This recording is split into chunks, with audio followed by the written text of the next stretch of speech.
What's going on, folks? Welcome to the inaugural episode of Bag Work. I'm your host, Derick G, and this is going to serve as a subsidiary to our All Factors Considered podcast, right? We're going to be doing our fighter interviews here. I'm going to be talking to contenders, prospects. We talk about life, talk about fight game, training, the entire gambit. And today, for our debut guest, we have Kobra Bennett, who is a LFA Flyweight. She just got a big win over Gerrica Trias in her fourth career fight, and we're just going to break it down and do all of that good stuff. Like I said, this is our debut guest, so we want to give you something nice, folks. Drop a like, subscribe, definitely share this with your friends, all of that good stuff. But without any further ado, here's Kobra Kai. All right, folks, I have none other than the 2-2 LFA Flyweight prospect in Kobra Kai Bennett. Kai, how are you doing? I'm great. Just, recovering after the fight. Just kind of, thinking over things. And I actually just watched the fight on Sunday. I didn't watch it right after. For me, I'm real weird about that stuff. So It took me a minute to be able to see and kind of debunk everything. So I'm good.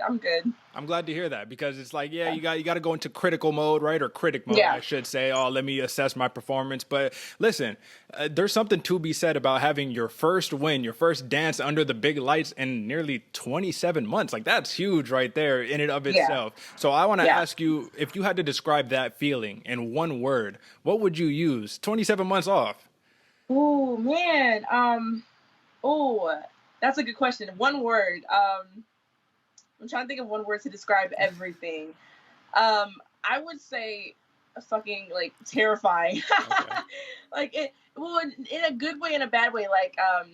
I just felt after all that time, being in there, you feel the nerves. And I was telling my family, I was like, man, it felt like my first ever fight ever. The nerves and everything. And I was like, man, I've done this before. Why are you so nervous and whatever? And I realized, I was like, man, it's just been a long time. So I would definitely say that. I definitely felt the nerves and all of the feelings you would feel in your very first fight. Those kind of resurfaced for me. Yeah.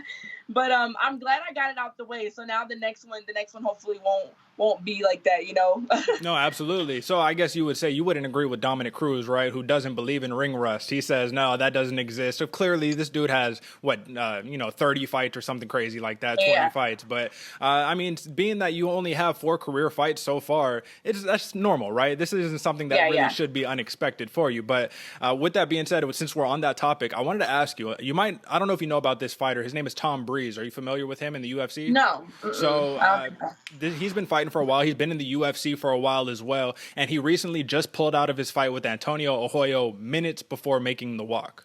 Minutes. Now, obviously from the expression on your face, you're like, wow, that's cardinal sin. You don't do that stuff. However, he has, reports from saying, I don't know the man clearly, but the reports have been out that says that he has suffered from panic attacks and anxiety, and has had to. This is the 3rd time now that he's had to pull out on fight day because of something of this nature. Now, I don't want to make any accusations because, like I said, I don't truly know. But I wanted to see, how could you relate with that? Sometimes people say the scariest part is the walk. Is that true? It is very true. I was actually talking to my teammates about this.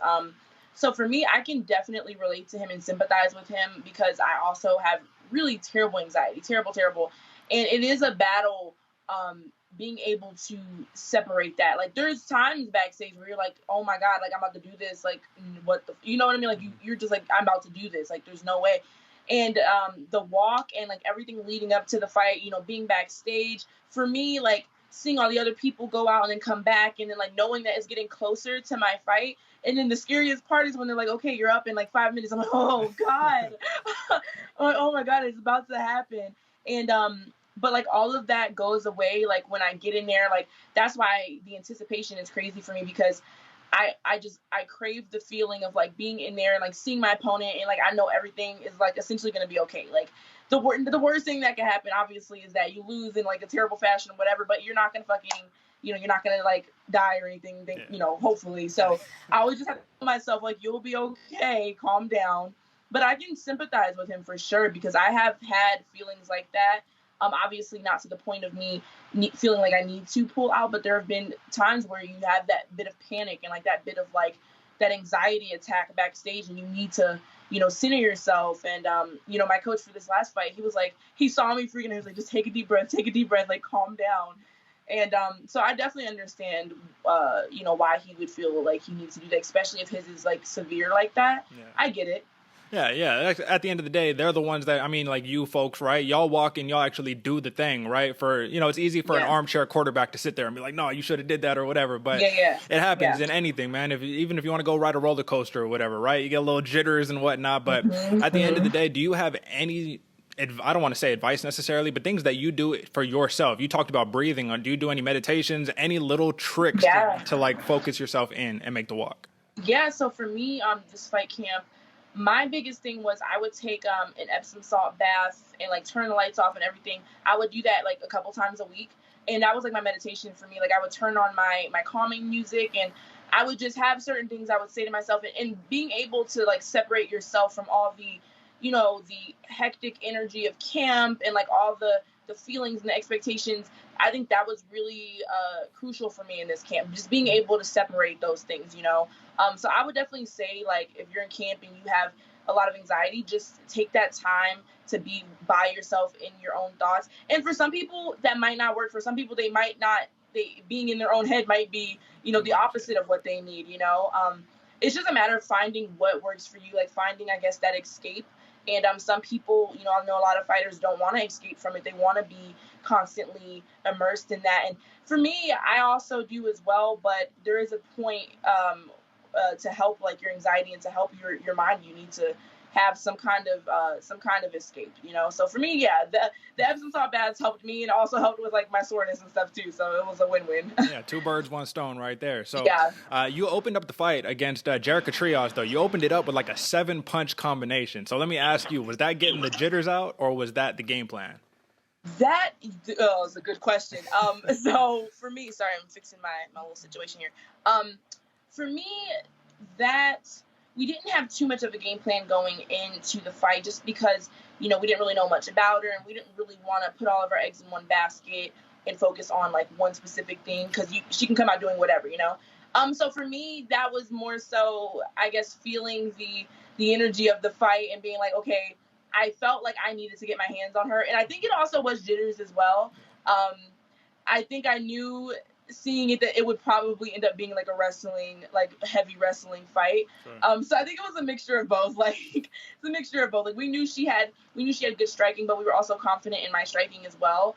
Obviously the fight didn't turn out that way. I showed more of like the ground and stuff like that, but I was not expecting to come out that way. So I will say it probably was jitters. No, but it was right though, man. You was throwing heat, you was coming in hot, and I'll tell you, that was a little reminiscent of the XKO days where there was a lot of this hype on you talking about there's nobody stronger in the clinch. You don't want to feel Kobra Bennett's strength in that clinch because you're just too much for him, right? So to see that you immediately went to the well with it, I was rooting for you for the fight. So I was like, that's what I'm trying to see. That's what I want right there. Thank you. But I do have to say, right, that win, was it a little sweeter? Not only because we already talked about the 27 months thing, but you had a little bit of domination, you had a little bit of grit, and you had to overcome some adversity. And there's nothing better, in my opinion, there's nothing better than having a challenge to find out what you're really made of. We could think about it all day. You could be in the gym and think you're the toughest person, but that was a real test, and you had to overcome adversity. And to see that you climbed that mountain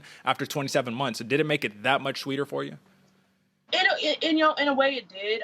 For me, I immediately, not gonna lie, went into the negative, like, seeing all the bad things that I did, because that's just, especially with my training, I always am looking at the negative first because I want to be better, I want to do things better. But then I was like, man, like, I was talking to my family, everybody was like, dude, like, you, after all this time, like, you got the win, be happy about that. So yeah, I was definitely proud, especially watching it back, because I had all these things in my mind without even watching the fight, and I watched it back and I was like, oh, I don't remember doing that. So for me, there definitely was some sweetness in there. Just overall getting the victory, getting your hand raised after coming off of a loss, that feeling itself is just indescribable for me. And I'm actually surprised that I didn't cry or get emotional, because I'm like known to cry. So for me, I think it was, I did cry backstage though. I cried backstage. I was like sobbing. But it was really sweet for me. And I was actually talking to my family about that. Like, they were like, yeah, it's easy to go out there and finish a fight quick and like get a knockout, blah, blah, blah. But then, you know, you're going to be faced with like, oh, well, that was luck or that was this and that. So seeing that you can, you know, after all this time, I can go all the rounds and I can keep up and I can adapt in the fight. I think that was really important for me to be able to see, because you have these doubts going in, especially after all that time. You have these questions like, can I last that long? Can I, you know, do this? What if she does that? Can I like switch it up? So for me, getting to show that I do have a little bit of a ground game as well was nice too. Absolutely. So, I mean, now that we're on that topic though, right? Oftentimes you hear that. You'll say, fighters will say, oh, well, I don't even remember the fight taking place. Like, you know, it just happens in a flash, right?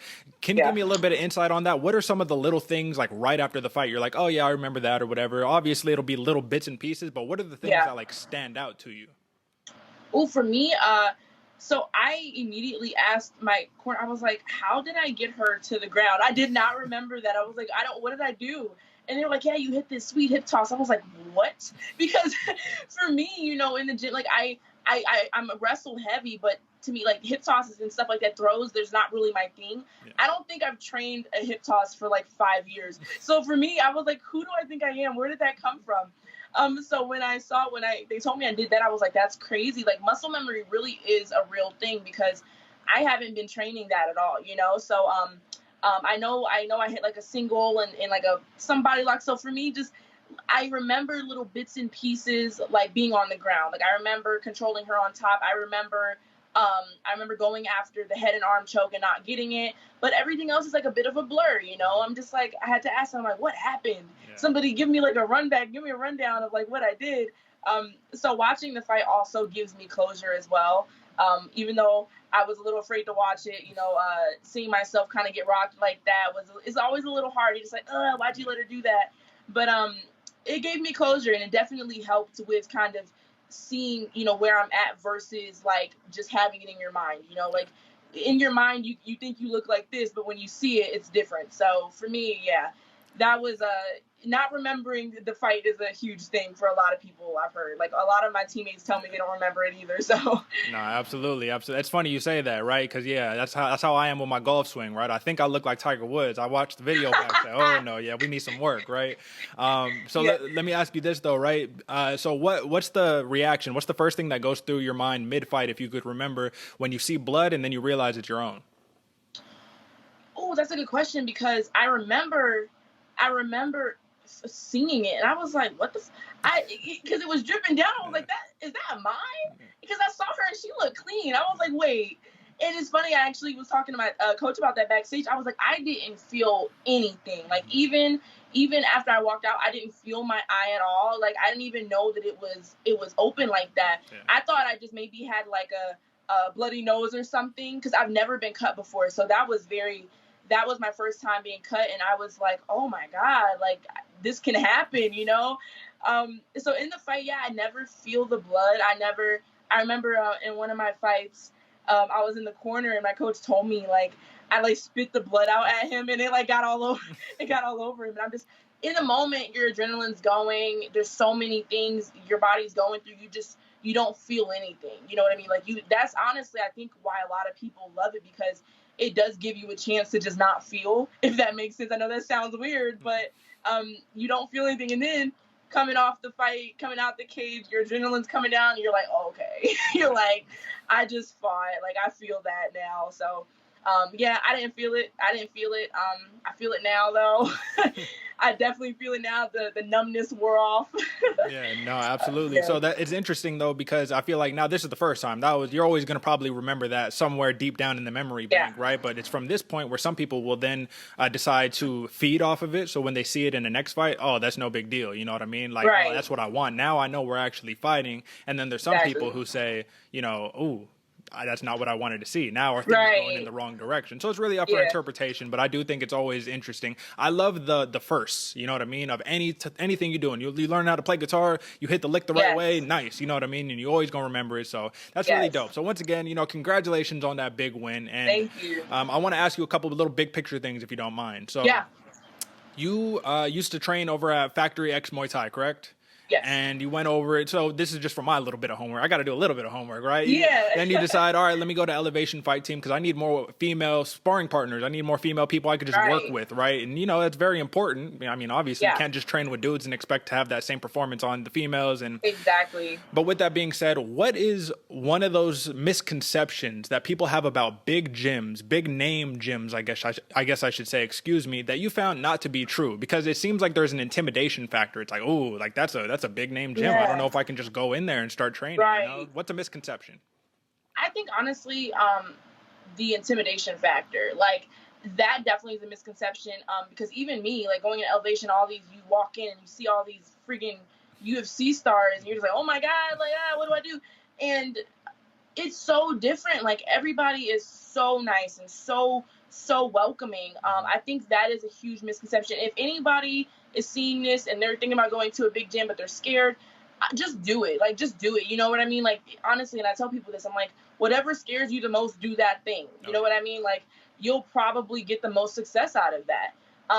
Yeah, and I would just say the intimidation part, like, it's really not that scary. If anything, you'll be, like, scared for the first 5 seconds. You walk in, nobody knows you.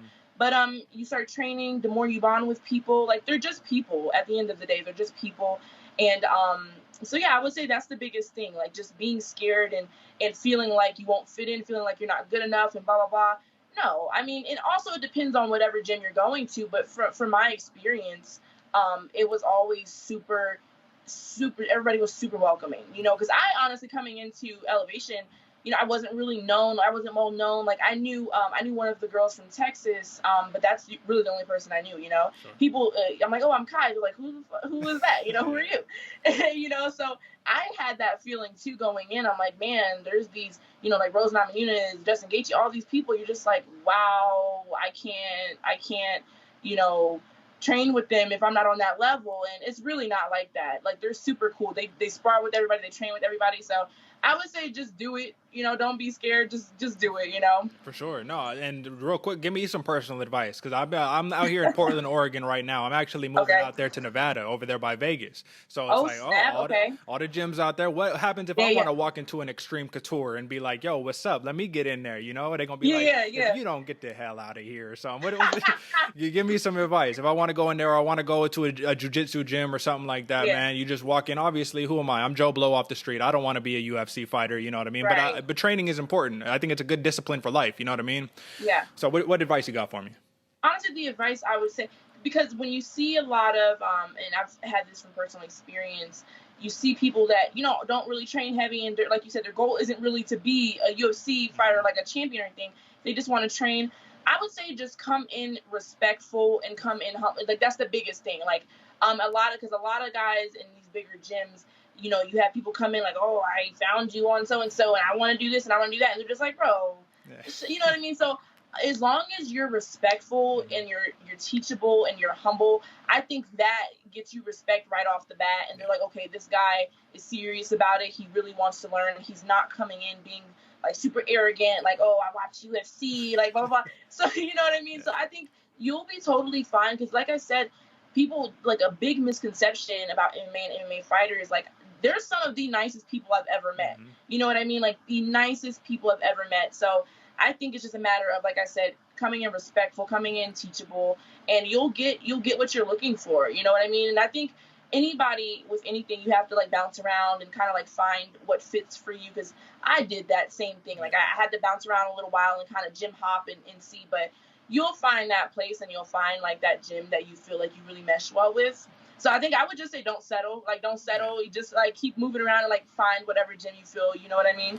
It's funny that you say that because I was frequenting a boxing gym out here in Portland, Standing 8's boxing gym. Shout out to them. And when I talked to the head coach, Mike, he's the owner of the gym, and I asked him the same question I just asked you. I'm like, hey, do you have any advice for me? I'm going out there. How should I approach these people? He said literally the exact same thing. Like, literally. Really? Yeah.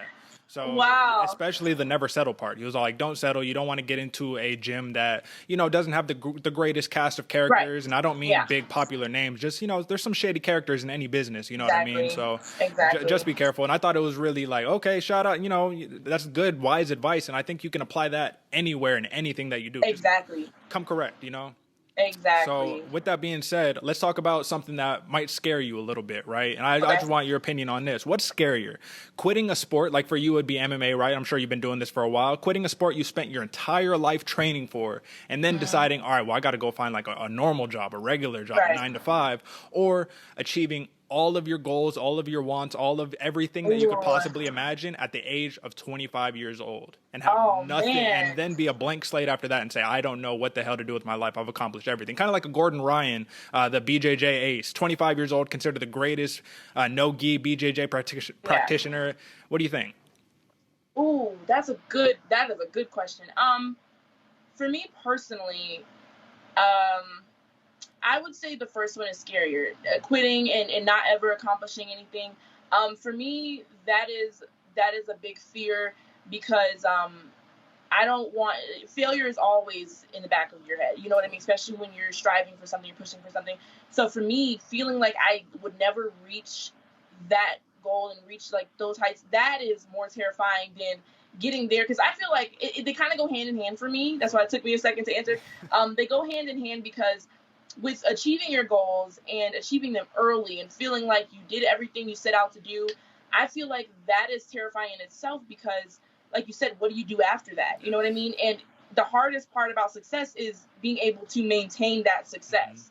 You know, people always think like, oh, you know, I'm going to do this and that and blah, blah, blah. But you have to realize working for it is hard, but staying there is even harder. Yeah. So both of the, it's a 50-50 for me. You know, I think the first one would definitely be my number one answer, because just not accomplishing anything at all definitely is like my worst nightmare. It's like I'm like, no. Yeah.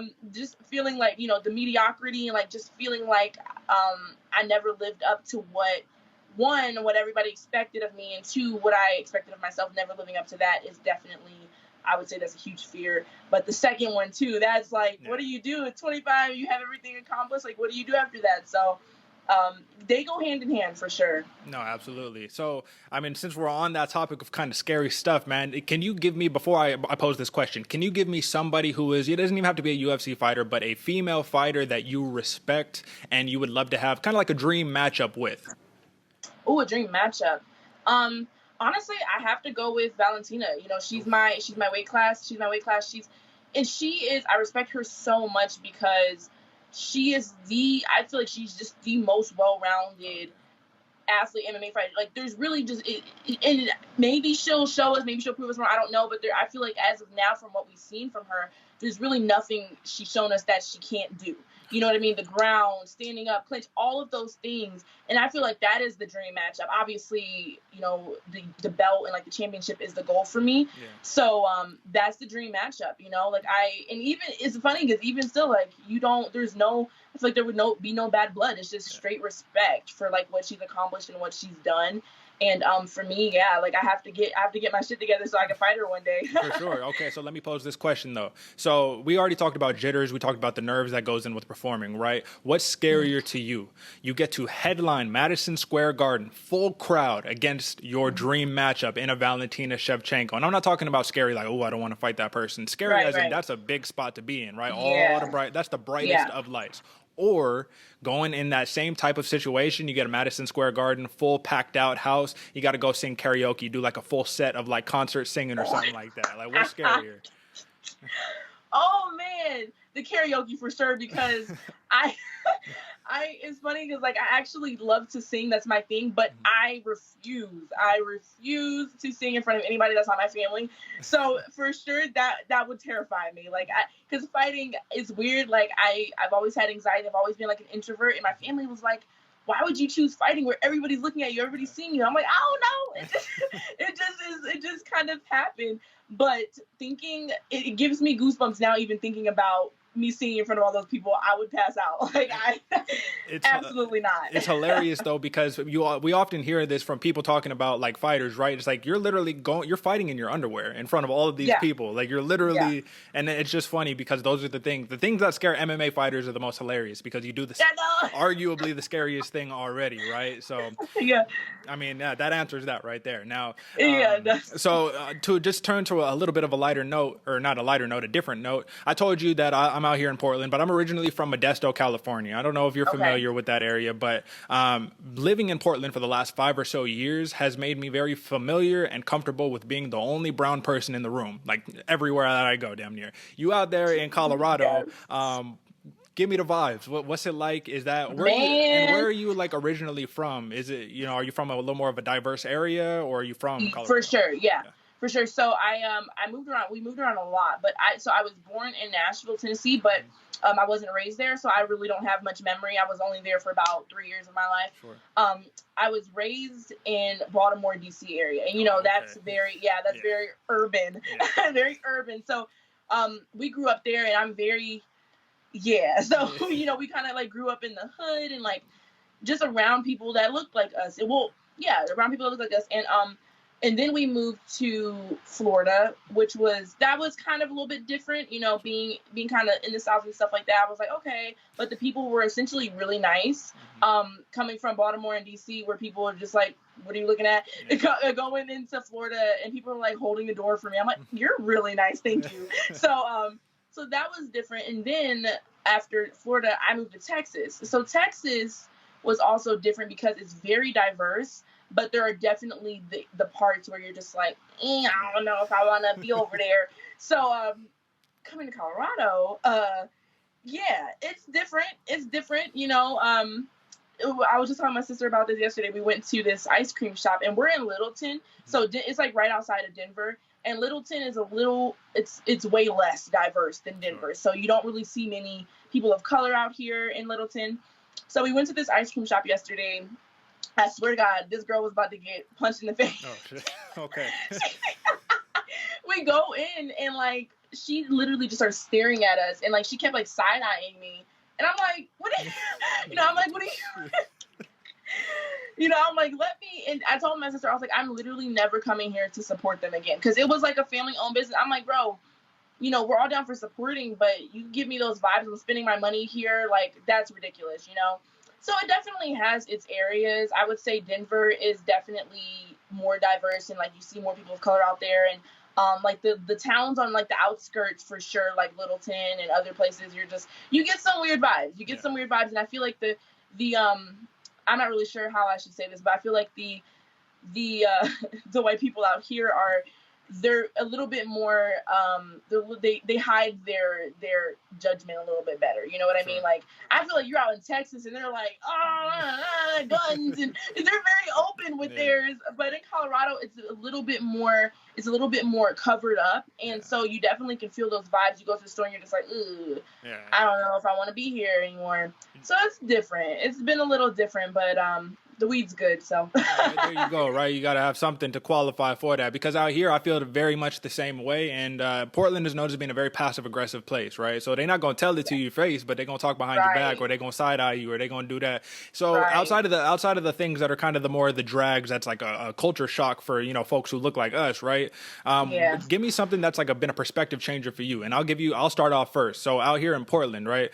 People, I'm from Modesto, California. It is a conservative type area, you know what I mean? You got your brown folks. I grew up around a gang of Mexicans and all that, but the white folks, they I mean, racism is a thing. We understand and we know that, right? But with that being said, moving out here to Portland, passive aggressive, all that good stuff. However, people are a little nutty out here in a good way. They got blue hair, purple hair. They wear crazy joints. Dudes walking around with dresses and whatnot. Like, hey, shout out to you, man. Do your thing. Like, what I love about it though is that there's very much a notion of like, you're a weirdo, and that's totally all good, bro. Like, be weird, because I'm gonna be weird too. And as long as like we both respect the weirdness, we all straight. So with that being said, give me something that's been like, oh, okay, where I grew up at, I got judged for that, but out here I can be me. Give me something like that out there. I definitely, it's pretty much kind of the same thing, the same experience you having out there. Like you said, like growing up in like DC, Baltimore is very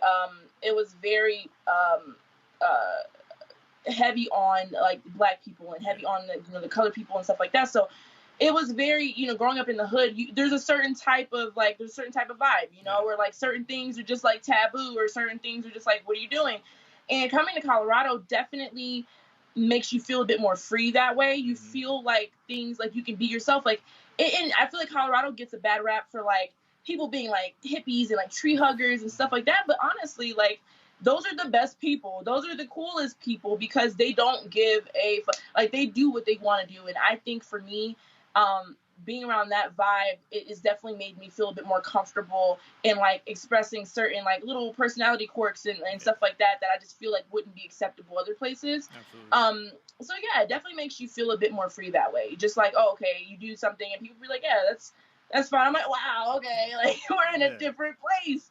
So I agree with that part. Like, people, seeing things as being weird other places would just be normal here, Yeah. So I agree with that. Yeah, and I think it's really big, man. It's important for people to kind of leave where they're originally from, because if you never leave where you're from, you will always think those certain things that you find, like, maybe that's how you truly feel, but if it's taboo in your area, you will never express it. So you lack that self-identity. You never ever learn who you truly are because you're trying to be what people want you to be. But with that being said, man, now let's talk a little highlight reel. I want to ask you this. What was better? And I know you're going to be biased here, but I'm going to try to get some objectivity. What was better? I'm going to give you three options. Clearly, Rose Namajunas, most recent, her head kick knockout of Weili Zhang, right? What was more impressive? That one?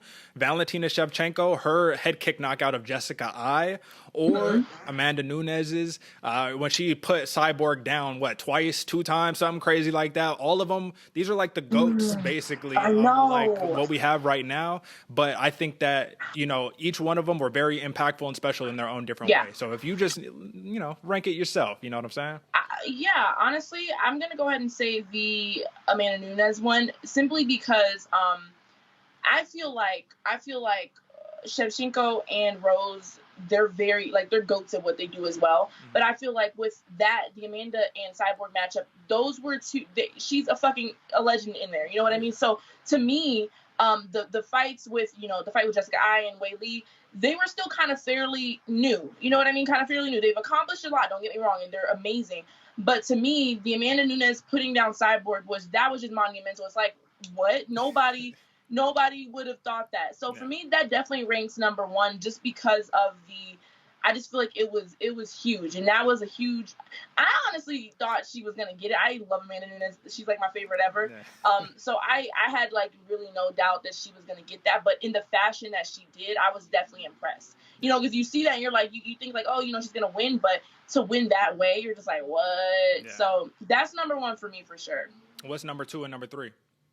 Number 2 and number 3, I would say, that's hard because those are really good. Those are both beautiful head kicks.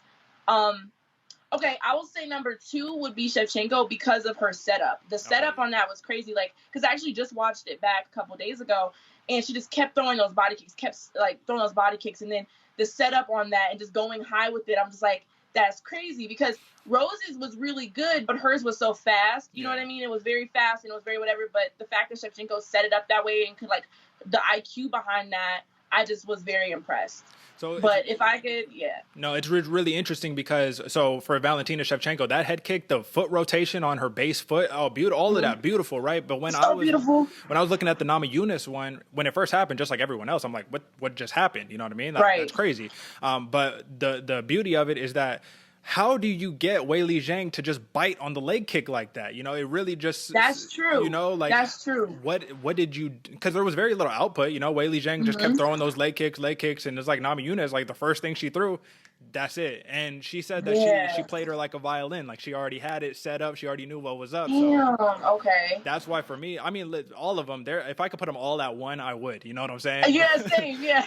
But I just thought it's like that type of stuff. It's really that technique and the pressure, the spotlight, who you're doing it against, and for Rose Namajunas to reclaim the belt. I mean, the narrative behind it is partially what makes these things so incredible, right? Exactly. But at the end of the day, they are all great. Now, moving on to this next thing that I got for you.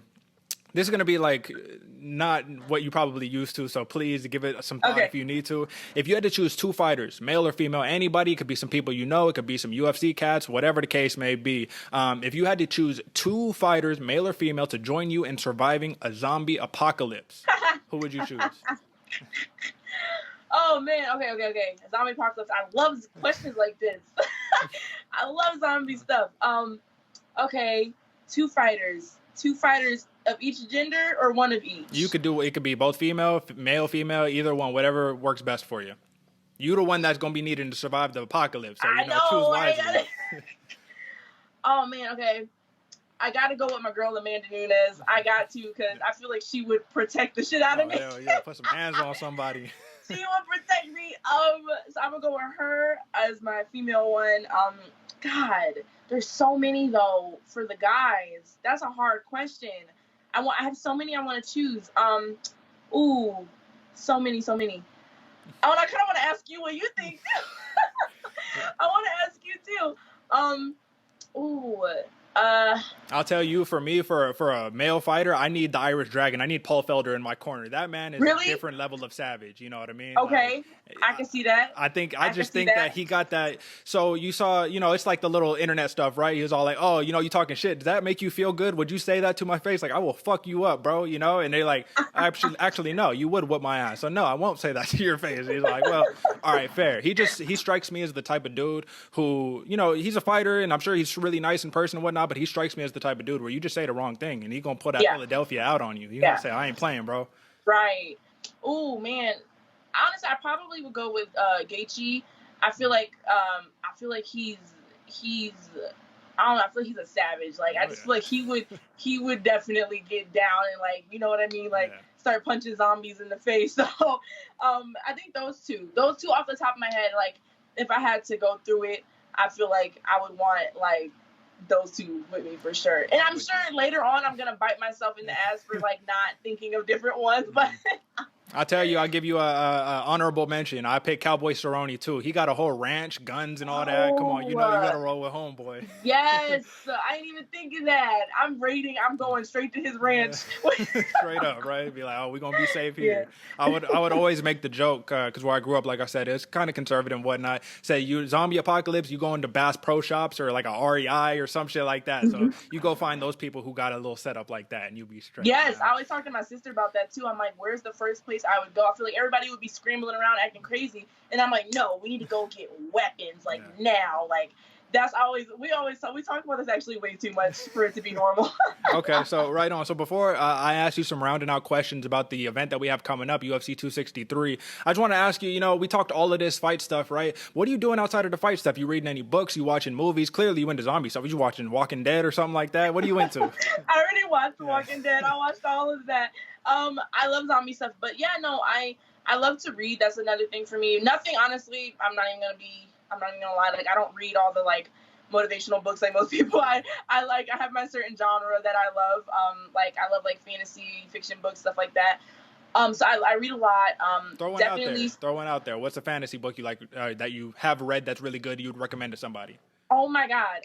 So it's a series called The Arcana Chronicles. It's so good. Mm-hmm. I would definitely recommend that to anybody. It's just so good. It's written by Cressley Cole, and she's like one of my favorites. And I also started another, I forgot what it's called, but I started another series from her. But yeah, I would recommend that one. It's really good. But yeah, no, I love to read. I love to spend time like with my family and stuff like that. Cause like when I'm in camp and even outside of camp, I'm always training. Sure. So I just like to have that downtime for me. Like I don't really do too much like partying and stuff like that. Like I like to go out, but I'm always just either like tired or just whatever. And like I don't mind being out in the nature and stuff like that. But when it's hot and all these bugs, I'm with you. I'm not gonna lie, I don't do bugs like that. So I'll hike and stuff, but it's not like, it's not like a consistent thing for me. But yeah, like working out and stuff like that. I also do like I nanny and stuff, but it's not as full time and consistent as it used to be, just because of training and stuff like that. So yeah, honestly, I'm just a real go with the flow person. Like whatever my friends want to do, whatever, like they hit me up, I'm like, yeah, I'm down. I like adventures, I like spontaneity. So just anything I feel like that would be fun, then I'm down to do that. But most of the time I'm chilling. What is the most in training? What's the most un-MMA type quality about you that nobody would know about? Oh, un-MMA type quality. I'm like a really, really nice person. Like I'm really nice. Like a lot of people don't expect that from me, because like, so a lot of people think that because I have like a resting bitch face, but it's not on purpose, right? Sure. It's not on purpose. They're like, oh, I don't want to talk to her. Then they come up to me and I'm like, well, hello, and they're just like, what the fuck? Yeah. So yeah, I would say that, like, I just, I'm actually overly nice. I'm a little too nice, I think I would say. And another quality, I guess, a lot of people wouldn't know, I was super heavy into like singing and like writing poetry and like songs and stuff. So that was actually my first love before I found fighting. And I had like all these books of like poems and the songs that I wrote and stuff like that. And I'm a huge animal lover. Huge. Like, I wrote a horse poem. Oh, okay. Well. I wrote a horse poem. I don't remember it, so don't ask me to recite it. It's like very deep down somewhere. But yeah, I'm super nice, super chill. I'm not all like angry all the time. Like, oh, I want to fight you. Like, no. So I just want to ask you this, because this is more philosophical, big picture, right? You carry a responsibility as somebody who trains to be an MMA fighter, right? Like, do you hold that expectation across all the fighters that you come across? Like, there's some people who they weaponize their skills and they know how to whoop that ass. And if you say the wrong thing, they will whoop that ass. But there are some people who say, I'm going to give you an extra long leash, because if I put my hands on you, one, I'm not trying to go to jail today. Two, I could really hurt you. And I don't think that you understand what you're getting yourself into. Are you on that side of the fence? I am on that side of things. I do have, I'm, like I said, I'm nice, but I have a temper. I really do. And I've struggled with that in the past. For me, I believe as fighters, we have to be responsible with our weapon, essentially, that's us. We are the weapon. So we have to be responsible with that. You can't just go around popping off on everybody if it's really not called for. Yeah. There's a time and place for everything. I'm not so nice where, like, if somebody's pushing me, I'm just gonna let them know. Like, if you know what I mean, like, when it's called for and when it's not.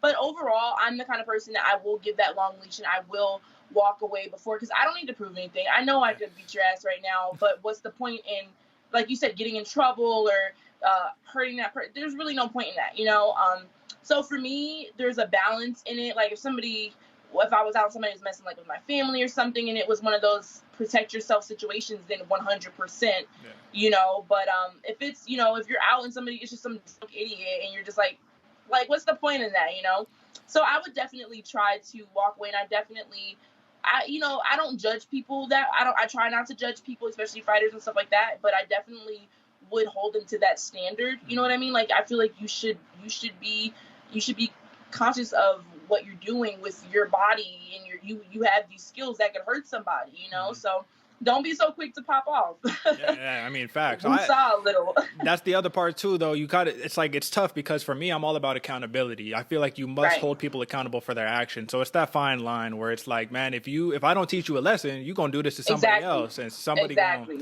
like you said, like, I don't want to just generalize here, right? But I do often find when I meet and talk with people who look like me, come from a culture similar to mine, it's like, man, we just, cats move different. And some people don't understand that you can't move a certain way in a certain area, it's unfortunate, but fortunate at the same time, is we have to practice code switching, right? So how to act in certain areas, like where I grew up in my middle school, we couldn't wear red because of the gang activities and whatnot. Right, exactly, exactly. What color to got wear. Your ass beat for that, like.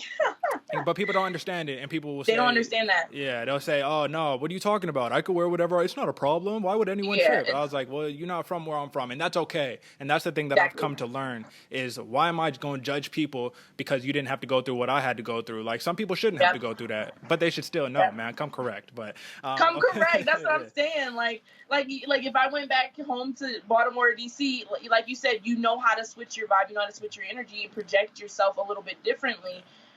You have to be able to, like you said, switch it up. You know what I mean? Like, if I went to my hood wearing this shirt right now, that would be an issue. That would be an issue. So, like you said, you just have to know. You have to hold people accountable. So if it comes down to it, somebody gonna catch these hands. But if it comes down to it, but that's not what we want. Last thing before the UFC stuff, who is a fighter that you have met that's maybe of higher notoriety, right? That's just incredibly nice. Where you're like, wow, I had no idea you would be this nice. Now I know you said most of them are nice, but there's got to be one that stood out where you're like, wow, you're not how you portray yourself on TV. Something like that. I would say Rose, even though I feel like she always gives off that nice vibe. She's that way she's like the nicest person ever. And I would say that. But in terms of like being shocked about how they come off, I can't think of anybody. Usman's a really nice guy. He's a really nice guy. I feel like he also kind of gives off that same nice guy vibe as well. I haven't really been shocked with anybody yet. Like seeing somebody that's like, they come off kind of a certain way and then you meet them. I haven't really experienced that yet, because all of the kind of higher up fighters that I've met have always portrayed themselves that way. For sure. So I would definitely just say that that's definitely who they are. They're not putting on a show. Like, that's just who they are. So they're all the nicest people you'll meet, for sure. How about Trevor Whitman? He sounds like just the most chill dude. You know what I'm saying? He's super chill. Yeah, you know, I haven't met him. I haven't met him personally. I've seen him in the gym, and I know, like, all my other teammates, they vouch for him. Like, everybody's just like, dude, he's super cool. Like, you see him in the gym, he's just, because he comes in there for Gaetjhe and Rose and them, and you see him, and he's just talking to everybody and, like, giving people pointers and tips. And so he's not like all stuck up, like, oh, don't talk to me, I'm not gonna coach you. He helps all the guys, you know, and that's what I saw. That I was like, wow, that's really cool. Like, I saw one of my teammates go up to him like, hey, coach, how do I do this or how do I do that? And he just takes the time to, like,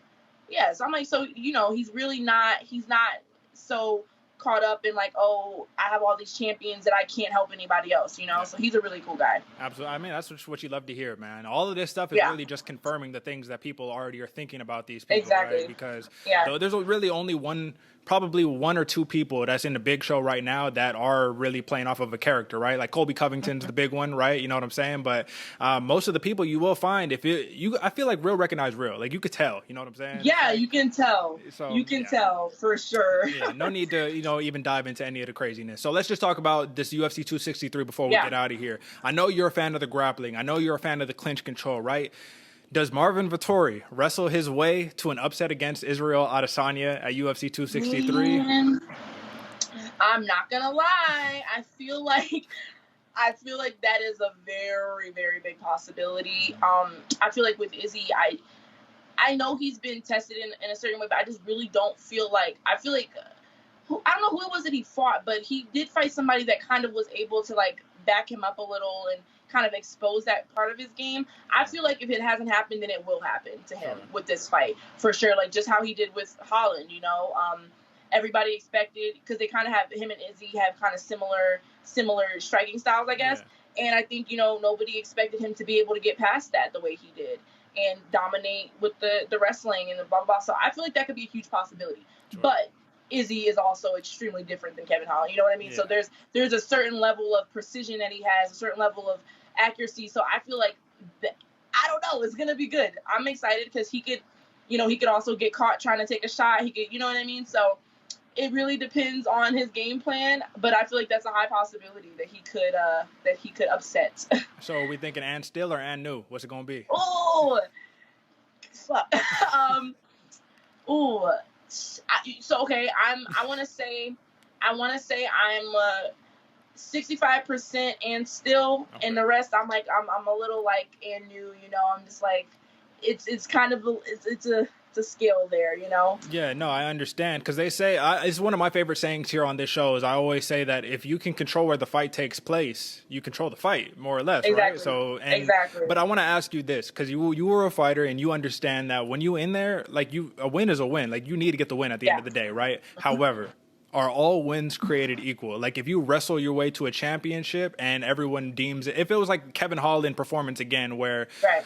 I'm sorry, and this is just me as a fan, right? Kevin Holland, seeing him just get smothered by Derek Brunson and Marvin Vettori, I felt so mad, because I was just like, you know, obviously I'm rooting for Kevin Holland, but on the other hand, I'm just like, man, if only you could just, like, stay off your back, dude. You know what I'm saying? But however, that's Vettori and Brunson, that's them doing their job, and they're saying, well, I'm going to take away your mobility, and I'm not going to let you strike with me.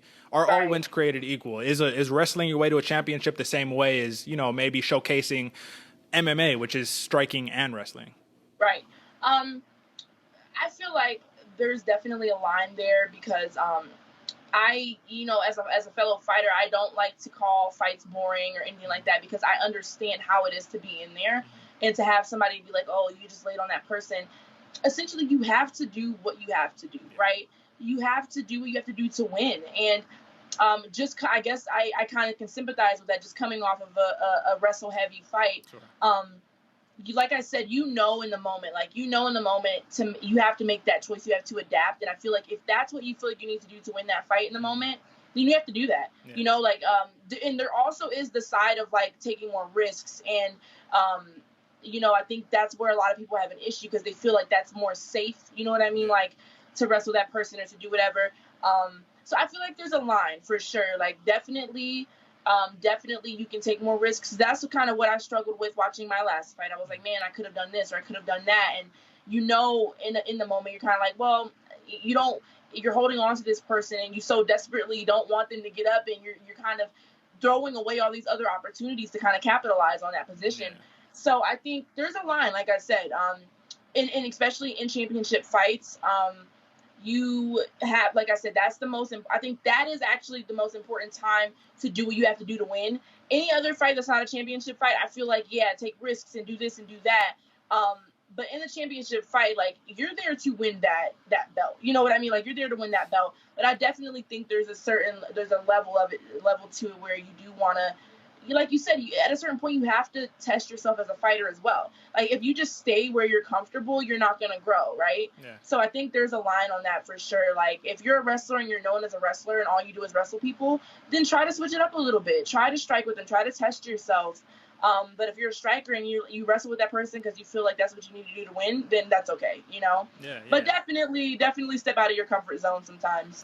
Yeah, I mean, as a fan, right, it's just so easy to talk about it because if Marvin Vettori wins and if he wrestles his way to a championship, the only one that's going to be mad is going to be just the fans, right? Because he's going to be like, well, I'm the champion. I've won 6 in a row by doing this. So how about y'all learn how to stop it, right? It's the same thing with Khabib, you know what I'm saying? It's all like, well, you know what he's going to do.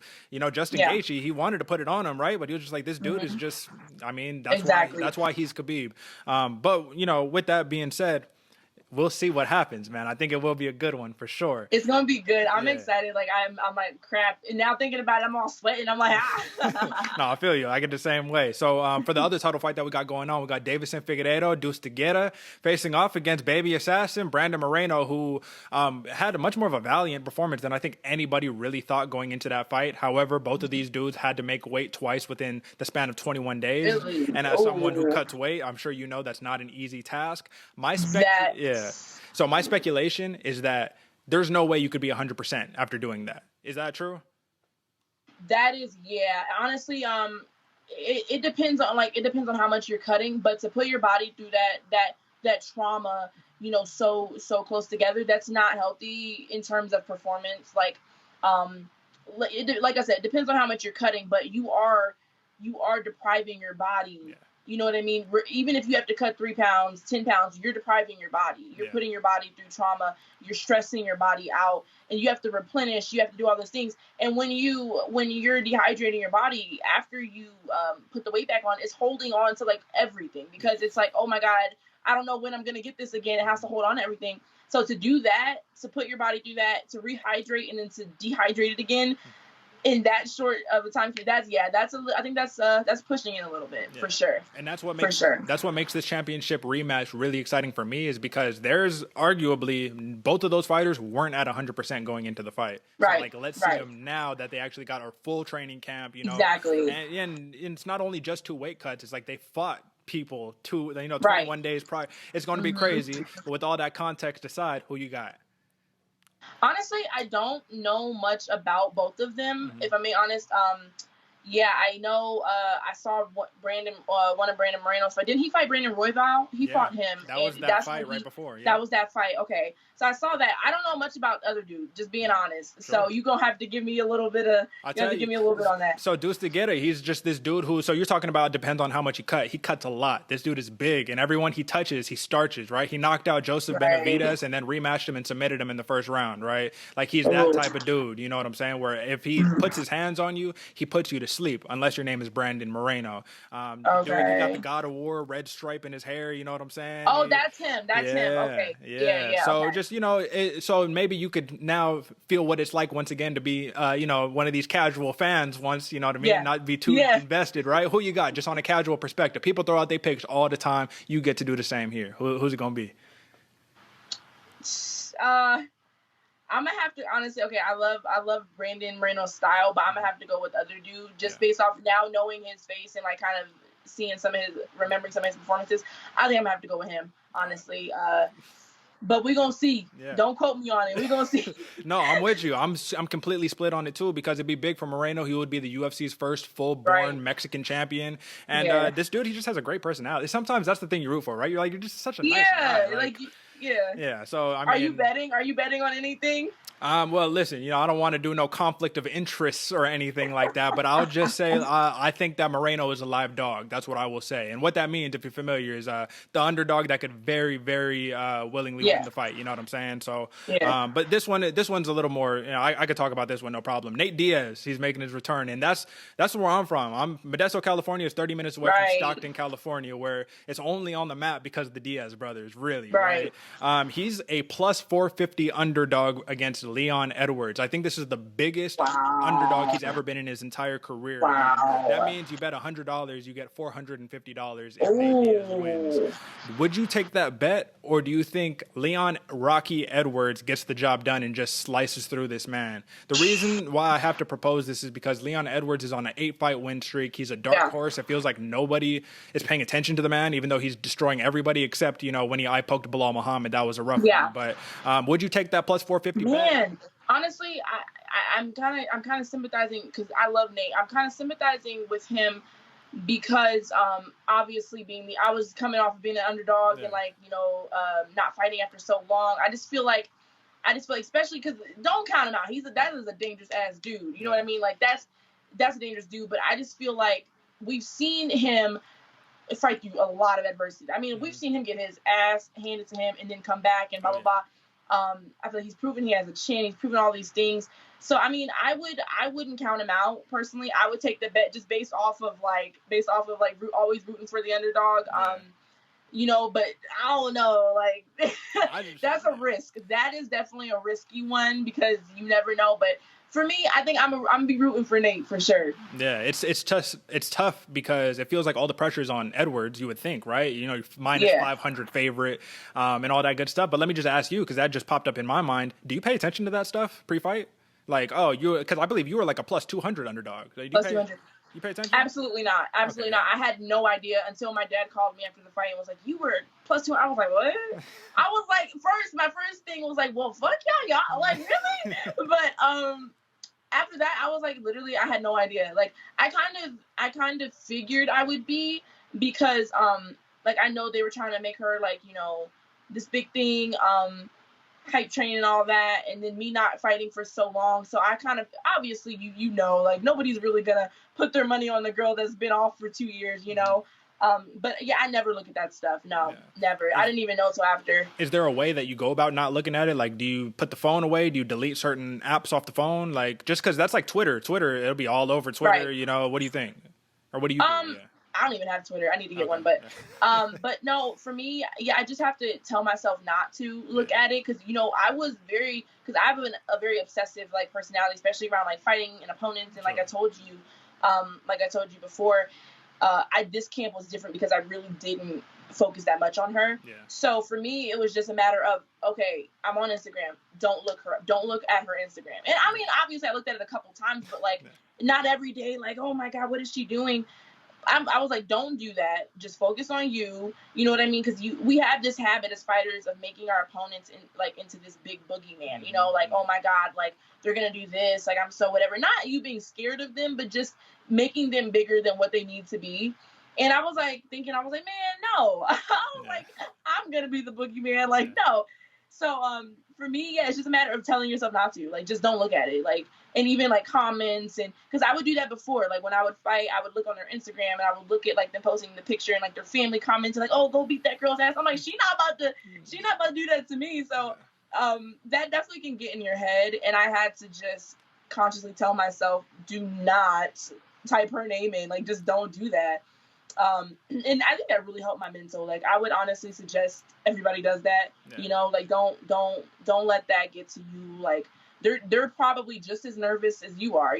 They're thinking about you just as much as you're thinking about them. So absolutely. I think it's really easy to forget that as well. For sure. And I think you could play it on the opposite side too, because I don't know. Are you familiar with Kayla Harrison from PFL? Yeah. Mm-hmm. So I don't remember the person she's fighting right now. People are very upset because they're like, this isn't the test that Kayla Harrison, who, right. She's top of the heap at PFL. You know what I mean? What she 155er? She's killing the game. Yeah. it was this situation where she was all like, this was the one person I didn't want to fight. And they're all like, oh, why? Like, are you scared? And she's like, no, not because I'm scared of her, but because I really like her as like her story and her narrative. And I feel bad because the story that they're giving is like, you know, she has a bunch of kids. This is probably her last I saw her hurrah. last fight. Yeah. So, but it's like that thing where she's like, and she finished that. She was like, I feel all bad, but you know, it is what it is. Still got to whoop that ass, you know, like, you know, so is that, I mean, have you ever, I mean, you only got 4 fights so far, so you haven't had, you know what I mean, all of the different types of opposition types and whatnot yet. Right. I could see how that could be. If you're like, damn, I don't. Yeah, for sure. Like, even in my amateur career, like, there were times where, like, what I remember, one of the girls, we actually follow each other now, like, on everything, and, like, we will, like, talk every now and then. It's really cool. And it's funny because she actually, when I was gonna fight her, she was like cool with all of my teammates because she was in, like, we were both in Florida and like they kind of all knew her. And I was like, oh, like, I don't want to have to beat her up, but okay, like, I have to do what I have to do, you know. And that really goes into just the business side of it. Like, I feel like people see like, oh, like they must hate each other and blah blah blah. Like, no, I remember after one of my Bellator fights, the girl was super cool. She came up to me and we actually fought, I think, on the same card, and she like hugged me after like I fought. And to me, it's just, I never have animosity towards my opponents unless they don't come correct. And I'm like, okay, you can definitely get these hands now. But before, like, prior to that, I'm just very like, dude, we're both here trying to like follow our dreams. We're both here, you know. And to me, I just have respect for them. Like, the fact that you take the fight, the fact that you want to do it, I'm like, kudos to you. Let's get it. Let's do it. You know, I did have one girl that she was just angry for no reason. And I was like, okay. I was like, all right, you know, we can definitely have some beef if you want. That's fine with me. But for me, I just approach it very like, you know, this is a job. This is what we love to do. Like, there's no reason to hate this person. But yeah, there's definitely been times where you're like, oh, you're kind of nice. I would imagine some of the people that come, you know, real mad and all of that, they probably just trying to find a way to hype themselves up. You know what I mean? Exactly. And, it's overcompensating, you know, for sure. It's the golden rule in life. It's not really the golden one, but it's one for me, right? You just don't take things personal. You know what I mean? The less we could take things personal, the more happy we will be in life. I truly believe that. But exactly, I agree. Before my final question for you, I got a preliminary one for you. I want to ask you, because you're talking about you was in the Texas regional scene, which is arguably the best regional scene in America. You know, you did your XKO thing. Who's some of your favorite, you know, regional scene fighters that maybe don't get the spotlight? Like, one for me is Valerie Soto. You know, Valerie Soto is a big one.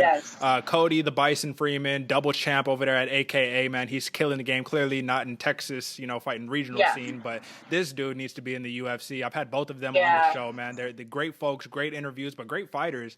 And I'm really hyped up to see what Valerie Soto does next, because I mean, Cody's getting the success right now, but she's right up there. So you know, I would definitely agree with you with the Valerie. I definitely agree with that. I actually just talked to her. She like I said, she's also one of those people that's super nice, like just super good person. Like, she's just a really nice person.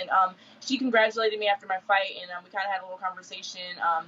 And we never really got to like train too much together or anything like that. But every time I saw her, every time we talked, she was just the vibes that you would like, you know, like just the like, hey girl, what's up? So that, and I definitely have to say, my dude, he's not as active, but definitely Jose Soto. I feel like he was so good, and I know that he kind of started slowing down a little bit and stuff like that, but that's my dude. He was actually one of my coaches out there a while back, and he was just so good. I feel like he was up there for a minute, and obviously you take time and like things happen and blah blah blah. But I think he's fighting soon again, like a Muay Thai fight or something for XKO. So definitely him. I feel like he was so underrated. He's just very very skilled guy. Like, he's just really good at what he does. I don't know if I'm mistaken. He might be on the same July 24th card with Valerie Soto. He might be. Yeah, he might be, because I know he's fighting soon. So that probably is the one. Yeah. Yeah, no. I'm super excited to see Valerie fight again. Like, oh my gosh. Yeah, and so I guess the last thing regarding your experience, right? You know, you did have 3 fights in Bellator, then you come over to LFA. Right. What is that like? Because for Valerie, it's very much the same thing, right? Like, she was in LFA and then doing XKO and then going here and going there. You know what I mean? Obviously, you just get the fight wherever you can get the fight at. But do you ever feel like, dang, like, you know, Bellator was like a tight shot, you know, and now I'm in LFA, now I got to work my way back up? Or how do you view that whole process?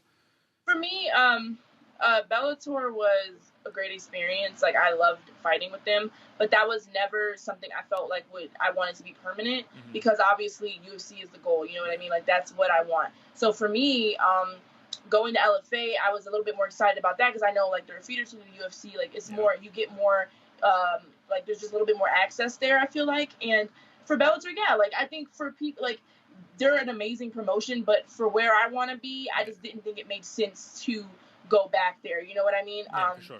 So for me, like, going to LFA, I was like, that's perfect. Like, that's great. Like, if I could keep fighting with them, or even just, I'm so down right now to kind of just test a bunch of different promotions and, like, see which ones I like maybe Combate and a couple other ones. So there's definitely some things in the works that I'll be sharing soon, hopefully. So perfect, right on. So last thing I got for you, finally. I promise this one is the last thing. You're fine. This is your weight class though, right? But this is the UFC, and I just wanted to ask your take on it. Lauren Murphy and Joanne Calderwood are fighting in a potential title eliminator to be the next title opposition for Valentina Shevchenko. It's going to be a good fight. I'm a big fan of both of these fighters. Lauren Murphy is super underrated. Joanne Calderwood is probably even more underrated. She is, yeah. And I want to know. Give me your take. Who do you think comes out on top? Who fights Valentina next? I can definitely see it going Lauren's way for sure. Not for sure, not like counting out Joanne or anything like that, but I definitely feel like that she's a monster of a 25er. Like, that's just she's fucking, like, she's huge. You know what I mean? I feel like, honestly, like, you said it right. Like, she's underrated. She really is. Like, I remember her. I think it was her last fight. I forgot who she fought, but, like, she just ran through the girl. Ran through her, yeah, absolutely. Ran through her.